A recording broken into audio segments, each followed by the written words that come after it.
So these wackos here in LA are already starting to steal these Waymo vehicles. Let's see what the cops have to say.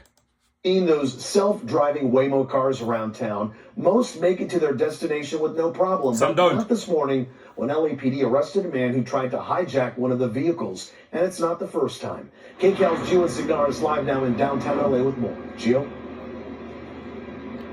Juan, good evening to you. Just behind us at this intersection is where that latest incident happened. Waymo telling us tonight that things were actually wrapped up pretty swiftly and that safety is paramount to them as a company. But with this evolving and growing technology, it's something that experts say is worth keeping an eye on if you're a rider. Video from early Thursday morning shows LAPD officers approaching a Waymo vehicle while a man is sitting in the front seat. According to the LAPD, at around 12:30 a.m., police responded near the intersection of 5th and Hill Streets after an unidentified man, who appeared to be intoxicated, allegedly tried to drive away in the car. A spokesperson for Waymo tells us while that man was interfering with the car, a rider nearby unlocked the vehicle with their phone to start their trip. The unidentified man then got into the driver's seat, leading the original rider to cancel their trip and leave the scene.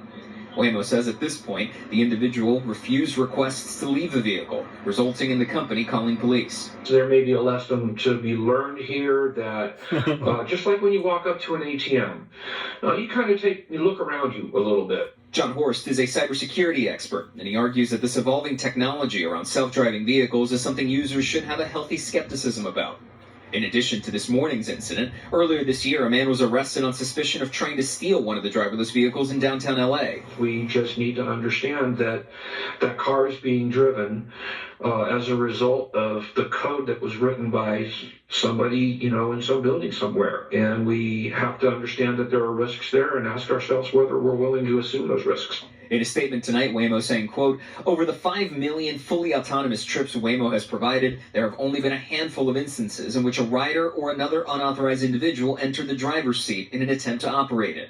Other examples of frightening situations include a mob surrounding a Waymo vehicle in San Francisco while it's being vandalized. In another, a passenger inside while someone is trying to rip off the door from the outside. Can you drive away? And while multiple safety outlets are in place by the company, experts suggest there are certain risks companies can't code for, meaning it's something everyone should keep in mind. Now, somebody jumps in the driver's seat. The car can say, "Oh, nobody's supposed to be in the driver's seat. I'm turning myself off." But somebody jumps into the back seat next to you and hold you hostage, you can't code for that.